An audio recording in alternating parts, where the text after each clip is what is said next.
पर यूनिवर्सिटियों में पूरी गड़बड़ करो और इस तरह के कमीशन हो गया है। बहुजन और ख़ास तौर पर जो रिजर्वेशन कैटेगरी में जो समाज के लोग आते हैं उनकी शासन प्रशासन में भागीदारी, शिक्षा में भागीदारी को मिटाने के लिए, ख़त्म करने के लिए मंडी और फंडी मानसिकता, मंडी और फंडी गिरोह लगा हुआ है। उसी का रिजल्ट है ये यूनिवर्सिटी यूजीसी का सर्कुलर, और ये ठगी ठोरी का एक तरीका है। यूजीसी में भी कोई रीढ़ की हड्डी वाले लोग होते तो देश की दुर्दशा शिक्षा की वो नहीं होती जो आज है। जितने मंडी फंडी मानसिकता के लोग अपने बच्चों को तो विदेशों में भेजने पढ़ने के लिए।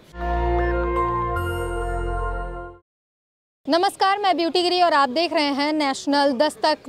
बीते दिनों जिस तरीके से एक ड्राफ्ट आया जिसमें डी रिजर्वेशन का चर्चा हुआ, जिसमें बेहद अगर बारीकी से समझे तो एक लीगल तरीके से इनलीगल काम, जिसमें डी रिजर्वेशन करके जो तमाम SC ST OBC का रिजर्व सीट है वहां पर अयोग्य कैंडिडेट बताकर उन लोगों को भर दिया जाएगा जो रिजर्व सीट जो है डिजर्व नहीं करते। सर, क्या कहेंगे, ये किस तरीके की साजिश है, किस तरीके की चाल है? बहुत बड़ी साजिश है और ये काला कानून है, काला सर्कुलर है ये। अब तो समाज के लोग और देश के लोग ये कहने लगे हैं यूजीसी को यूनिवर्सिटी ग्रांट कमीशन की बजाय यूनिवर्सिटी गड़बड़ कमीशन, पर यूनिवर्सिटियों में पूरी गड़बड़ करो और इस तरह के कमीशन हो गया है। यूनिवर्सिटियों का जो माहौल होना चाहिए था, जो उनकी ऑटोनॉमी और कॉन्स्टिट्यूशन के हिसाब से, और उनके अंदर सारा का सारा काम कॉन्स्टिट्यूशन के प्रीएम्बल के हिसाब से उसी स्पिरिट को आगे बढ़ाते हुए यूनिवर्सिटियों को काम करना था। मगर यूनिवर्सिटियों पे एक तरह से पूरे देश में ये बता रहे हैं कि कब्जा हो गया है और उसी मानसिकता के लोग, मंडी और फंडी मानसिकता के लोगों को वाइस चांसलर बनाया जा रहा है, मंडी और फंडी मानसिकता के लोगों को प्रोफेसर लगाया जा रहा है, बाकी लोगों को किसी न किसी बहाने से हटाया जा रहा है और ये बहुत गलत है। और लोगों को कोई समाज अब ऐसा नहीं बचा जिसमें योग्य कैंडिडेट नहीं है। ये जानबूझ के नॉट फॉर सूटेबल कर करके बहुत सारे लोगों को निकालने का एक रास्ता इन्होंने 2 नंबर से निकाला है, और जिसमें देश की हाई कोर्ट और सुप्रीम कोर्ट भी तीव्रता से इस पे काम नहीं कर पा रही हैं। और ये इस देश का दुर्भाग्य है जब लोगों के साथ अन्याय हो रहा है।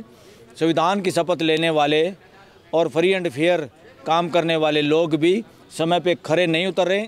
इसी वजह से बहुजन और ख़ास तौर पर जो रिजर्वेशन कैटेगरी में जो समाज के लोग आते हैं उनकी शासन प्रशासन में भागीदारी, शिक्षा में भागीदारी को मिटाने के लिए, ख़त्म करने के लिए मंडी और फंडी मानसिकता, मंडी और फंडी गिरोह लगा हुआ है। उसी का रिजल्ट है ये यूनिवर्सिटी यूजीसी का सर्कुलर। शिक्षा मंत्रालय ये नॉनसेंस है। हिम्मत हुई कैसे इस तरह का सर्कुलर लाने की? बड़ी बात तो ये है, बात ये नहीं है कि हर बात पे कोर्ट में जाएं।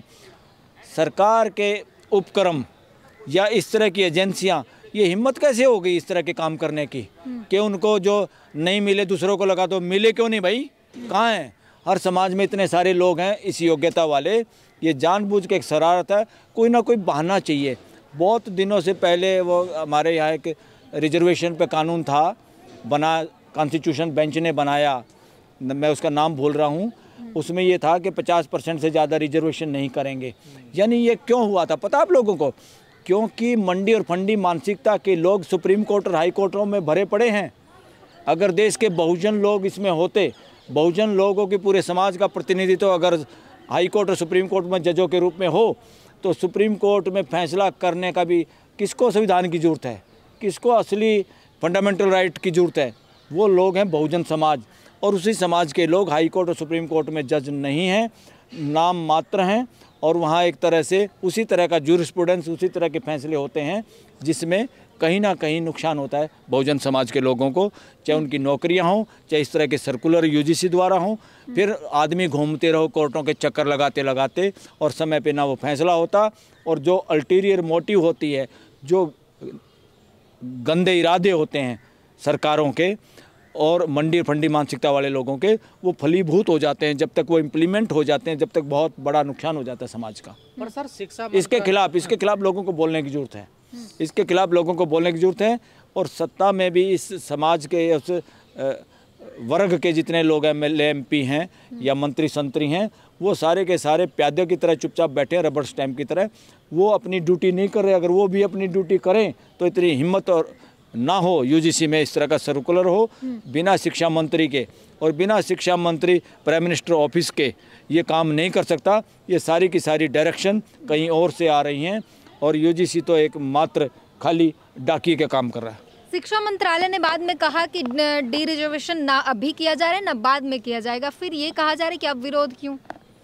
अरे डी रिजर्वेशन की क्या बात है, ये सर्कुलर आया क्यों? जिसकी नौकरी की वो पोस्ट हैं उन्हीं लोगों को मिलनी चाहिए। अगर उस वक्त आप बहाना बनाते हैं कि कैंडिडेट नहीं, आप क्यों ऐसी कंडीशन रखते हैं कि कैंडिडेट पूरे नहीं होते? पहली बात तो कंडीशन रखना ही बदमाशी है, शरारत है, वही तो एक बहाना है। उसके बावजूद भी अगर कोई कंडीशन ज़्यादा ज़रूरी भी है तो कम से कम वो उन सीटों को ऐड करो, अगले साल और आ जाएंगे, अगले साल कैंडिडेट अवेलेबल हो जाएंगे। ये उनको तुरंत भरने की इतनी जल्दबाजी क्या है? ये जल्दबाजी कुछ नहीं है, धोखा है, साजिश है और ये ठगी ठोरी का एक तरीका है, शैक्षिक हक मारने का तरीका है। शैक्षिक संस्थानों में लगातार एक के बाद एक हम घटनाएं देख रहे हैं कि योग्यता के नाम पर प्रोफेसर को निकाला जा रहा है और अब जो है रिजर्वेशन खत्म करने की एक लीगल तरीका ढूंढ लिया गया। हाँ बिल्कुल, ये लीगल नहीं है, इलीगल तरीका है। हम लीगल इसको इसलिए कह रहे हैं कि यूजीसी ने किया है। क्या सोचते हो यूजीसी जो काम करती है वो लीगल करती है? यूजीसी में कोई ऐसे लोग हैं जो संविधान प्रेमी हैं, वो शपथ तो संविधान की दुनिया भर की लेते हैं मगर काम तो सारे के सारे मंडी फंडी मानसिकता से करते हैं, इसलिए बहुत ज़्यादा नुकसान किया। यूजीसी अगर सही होती, यूजीसी में भी कोई रीढ़ की हड्डी वाले लोग होते तो देश की दुर्दशा शिक्षा की वो नहीं होती जो आज है। जितने मंडी फंडी मानसिकता के लोग अपने बच्चों को तो विदेशों में भेज रहे पढ़ने के लिए, और यहाँ पे ये जातिवाद का जहर उसको कंट्रोल करने के लिए कुछ लोगों के हाथों में कंट्रोल रहे, कब्जा रहे देश का, प्रशासन का, शिक्षा के तंत्र का, और शिक्षा के जरिए उनकी वो मंडी फंडी मानसिकता का पोषण हो और उस तरह के ढोंग का पोषण हो शिक्षा के तंत्र में। इसलिए शिक्षा में भी बहुत सारी ऐसी चीज़ें फैलाई गई और इस तरह के बच्चों को ट्रेनिंग और इस तरह के कैंप लगाए गए स्कूल, और उसमें इस तरह के माहौल बना दिया गया कि जो हम चाहते हैं, जो मनुवादी मानसिकता के लोग चाहते हैं, उसी तरह के ढोंग स्कूल, कॉलेज और यूनिवर्सिटियों में हो रहे हैं जो असंवैधानिक है। इन पे प्रतिबंध और इनके खिलाफ बोलने की ज़रूरत है, एकजुट होने की ज़रूरत है। तो कम से कम बहुजन समाज के लोगों को इस तरह के ढोंग के किसी कार्यक्रम में शामिल होने से बचना चाहिए और इसका पुरजोर विरोध करना चाहिए। तो क्या बहुजनों के लिए अब रास्ते बंद किए जा रहे हैं विश्वविद्यालय के लिए? रास्ते बंद करने की कोशिश है, बंद नहीं होंगे, क्योंकि बहुजन समाज के लोग बोलने लगे हैं, क्वेश्चन उठाने लगे हैं, वो बर्दाश्त नहीं हो रहा।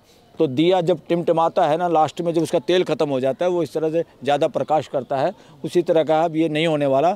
अब रिवर्स गियर नहीं लगेगा। समाज जागरूक है, इंटरकनेक्टेड है, इन्फॉर्मेशन से युक्त है और हिम्मत है लोगों के अंदर, और लोग हैंड होल्डिंग का भी काम कर रहे हैं। पूरा बहुजन समाज अब जातियों को छोड़ के एक दूसरे का सहयोग कर रहा है, हाथ मिलाने का काम कर रहा है, और सब मिलजुल के आगे बढ़ेंगे और इस तरह के इरादे धराशायी हो जाएंगे।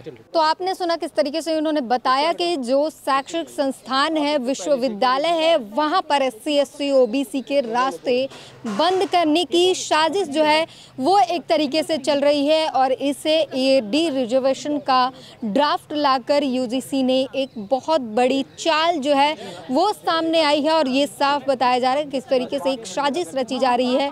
रिजर्वेशन खत्म करने का एक लीगल तरीका ढूंढा गया जिसमें बताया जाएगा कि आप सूटेबल नहीं हैं और आप योग्य कैंडिडेट ना होने के कारण किसी और को दे दिया गया, और ऐसे बहाने देकर जो है इन्हें रिजर्वेशन खत्म करने का एक बहाना ढूंढ लिया गया।